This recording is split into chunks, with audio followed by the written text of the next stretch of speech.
আমি ভিতরে ঢুকে গেছি।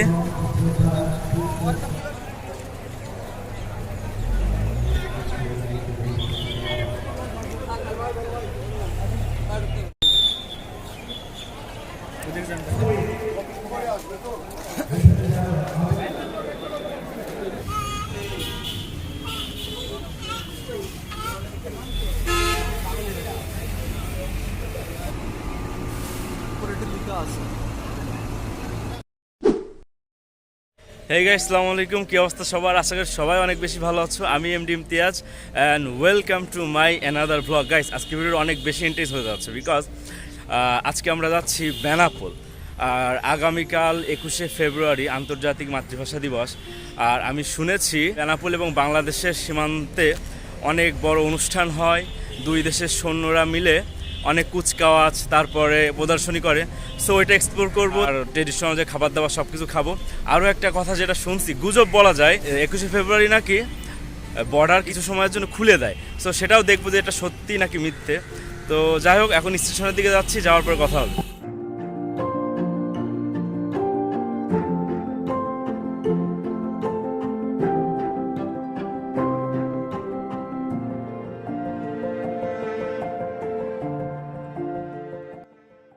সো গাইস, আমরা এখন বেনাপোল বাইপাস রোডে। মেনলি এই রোড দিয়ে সোজা গেলেই সামনে Benapole border truck terminal. So যাওয়ার পথেই চোখে পড়ল রাস্তার ধারে একটি টং দোকান। আমার এই টাইপের টং দোকানের খাবার বেশ ভালো লাগে। আর দোকানে ছিল অনেক টাইপের মাখানো আইটেম। প্রথমে আমরা তেঁতুলের চাটনি নিয়েছিলাম, উপরে দেওয়া ছিল বিট লবণ, আর আমরা এক্সট্রা করে শুকনো মরিচের গোড়া নিয়ে নিলাম। ব্যাস, তারপরে এক্সট্রিম লেভেলের ঝাল।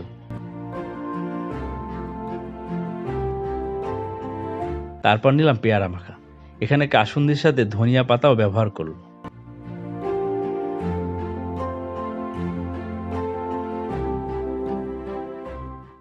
আরও ছিল ছোলা মাখা, মুড়ি মাখা, আর পাশেই ছিল ধান ক্ষেত।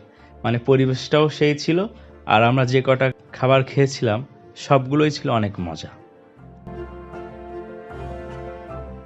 এরপর আমরা চলে গেলাম বেনাপোল ট্রাক টার্মিনালে। সেখানে বিশাল বিশাল ডেকোরেটেড ইন্ডিয়ান ট্রাক ছিল। তার মধ্যে একটা ছিল খুবই মজাদার, যেখানে লেখা ছিল পুষ্পারাজ, ঝুঁকেগা নাই সালা। তারপরে আমরাও হাসতে হাসতে বের হয়ে গেলাম এবং চলে গেলাম বেনাপোল সিটিতে।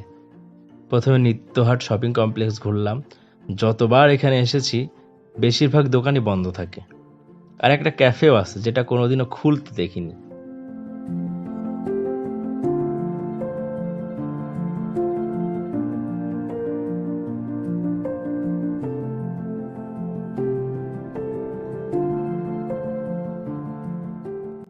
এবার কিছু খাওয়ার পালা। একটা মুড়ি মাখার কথা শুনেছি, যেটা আমি প্রায় 4 বছর আগে খেয়েছিলাম। এটা নাকি বেনাপোলের বেশ পপুলার একটা মুড়ি মাখা।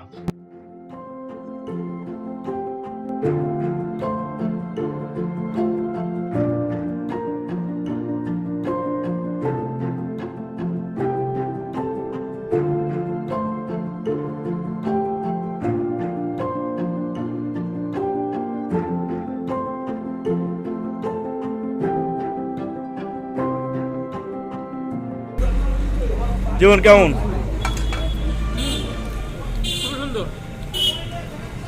রাসেল ভালো লাগতেছে?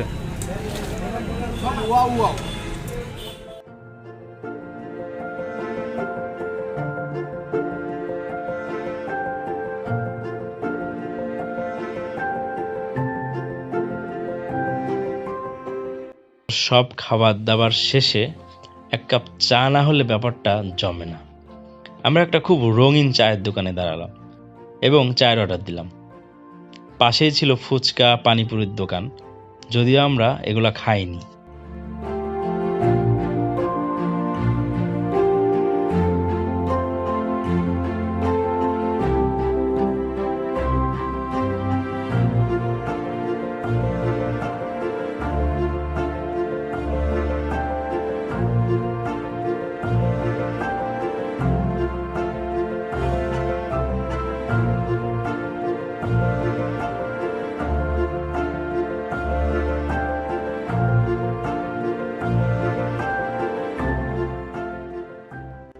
এরপর রাতের শেষ আড্ডাটা দেওয়ার জন্য আমরা গেলাম বেনাপোল রেল স্টেশনে।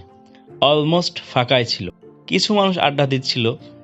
আমরাও ভাবলাম এখানে কিছু সময় আড্ডা দিব, তারপর বাসায় ফিরে যাব। সো আজকে রাতের ভিডিও এখানেই শেষ করছি, ইনশাল্লাহ দেখা হবে কালকে সকালে।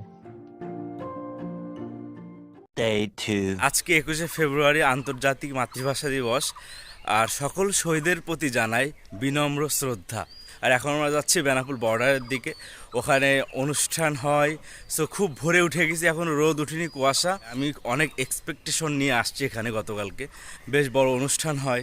সো কি হয় সেটা আজকে তোমাদেরকে দেখাবো। আর একটা গুজব ছিল যে 21শে ফেব্রুয়ারির দিন নাকি বর্ডার কিছু সময়ের জন্য খুলে দেয়, সেটা দেখতে আসছি। সো চলো আর দেরি না করে আমরা যাই।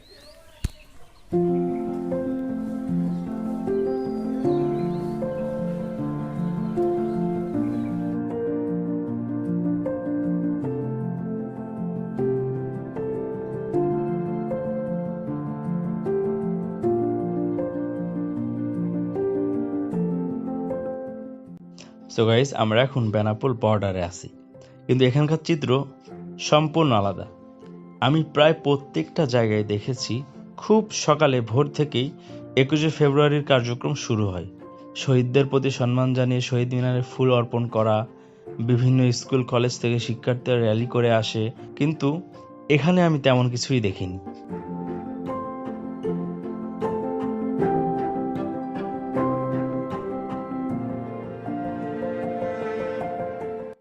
কিছু সময় পর দেখলাম একদল ছোট্ট স্কুলের বাচ্চারা আসলো এবং তার অনেক জোরাজোরির পর অনুমতি নিয়ে বর্ডারের প্রথম রেলিংটুক পার করলো, কিন্তু তারপরে আর সামনে যেতে পারলো না। একজন অফিসার এসে তাদেরকে বাধা দিয়েছিল, তারা আবার ফিরে আসলো।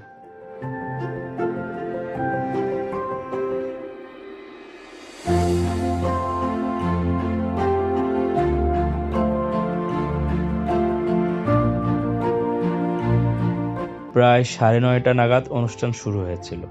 অনুষ্ঠানের প্রধান অতিথি ছিল প্রতিমন্ত্রী স্বপন ভট্টাচার্য, বিশেষ অতিথি ছিলেন আফিল উদ্দিন সাহেব। বিশেষ অতিথি আসার পর সবাই কেমন হুড়মুড় করতে লাগলো। আমিও তার সাথে বর্ডারের ভিতরে ঢোকার চেষ্টা করেছিলাম, কিন্তু সামনে যেতে পারলেও বেশি সামনে যেতে পারিনি।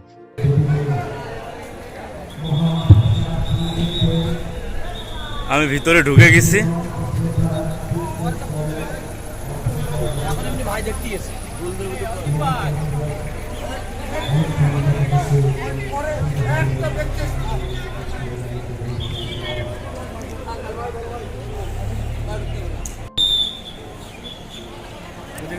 এই তো ভিডিও করতে করতে বেরোয় যাচ্ছে।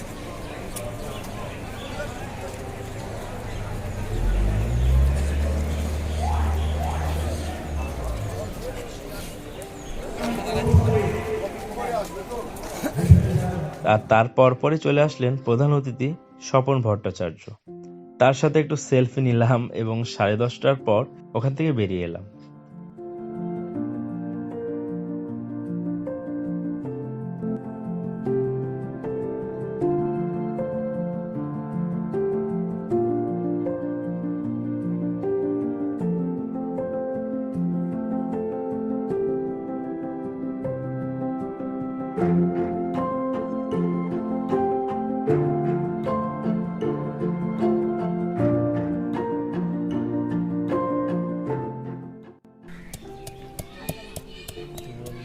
তারপরে লাইফে আরও একটি এক্সপিরিয়েন্স হলো, প্রথমবার ডাব মাখা খেলাম।